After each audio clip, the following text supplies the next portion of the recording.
A body of mass m is kept stationary on a rough inclined plane of inclination theta. The magnitude of force acting on the body by the inclined plane is. बच्चों हमें magnitude of force acting on the body by inclined plane find out करना है। आइए एक बार diagram बनाते हैं। Suppose कीजिए एक इंक्लाइनेशन ले लिया हूँ एंगल थीटा का, ठीक, एक इंक्लाइनेशन हमने ले लिया एंगल थीटा का। इस पे अपन क्या करते हैं, एक बॉडी को प्लेस कर देते हैं। एक बॉडी को हमने प्लेस कर दिया है। अब इंक्लाइन प्लेन ये रफ सरफेस है, तो रफ सरफेस है तो बच्चों इसका मूवमेंट का टेंडेंसी डाउनवर्ड होगा, तो जो फोर्स लगेगा फ्रिक्शन फोर्स वो इस डायरेक्शन में। अब देखिए mg जो है, mg वर्टिकली डाउनवर्ड एक्ट करेगा, इसलिए mg का आपको दो कंपोनेंट आ जाएगा यहाँ पे। Perpendicular to the incline plane mg cos theta, along the incline plane mg sin theta. और जो एक नॉर्मल रिएक्शन फोर्स होगा वो इस डायरेक्शन में होगा, ठीक है बच्चों। अब ध्यान समझिए, the magnitude of force acting on the body by the inclined plane. तो इंक्लाइंड प्लेन जो है वो एक फ्रिक्शनल फोर्स इस डायरेक्शन में लगा रहा है, एक नॉर्मल इस डायरेक्शन में लगा रहा है। अगर बॉडी ऑफ मास m अगर हमारा स्टेशनरी है, ठीक है, फॉर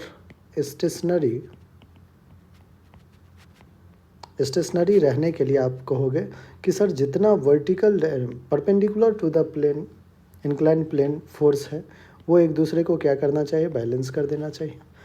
तो नॉर्मल को बैलेंस करना होगा mg cos थीटा को, along the incline friction force को बैलेंस करना होगा mg sin थीटा को, तभी स्टेशनरी रह सकता है, ठीक है। स्टेशनरी है तो हमने ये दो चीज़ें कर लिया।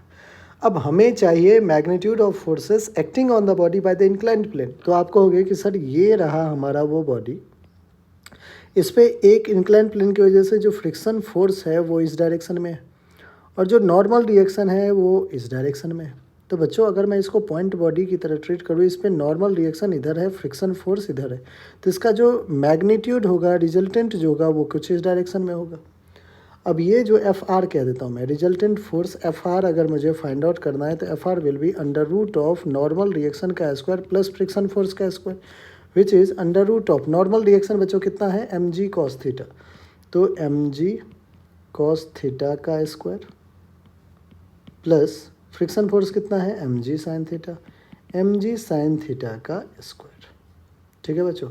ये सॉल्व करते हैं। रिजल्टेंट फोर्स जो आएगा वो आ जाएगा under root of m square g square cos square theta plus m square g square sin square theta.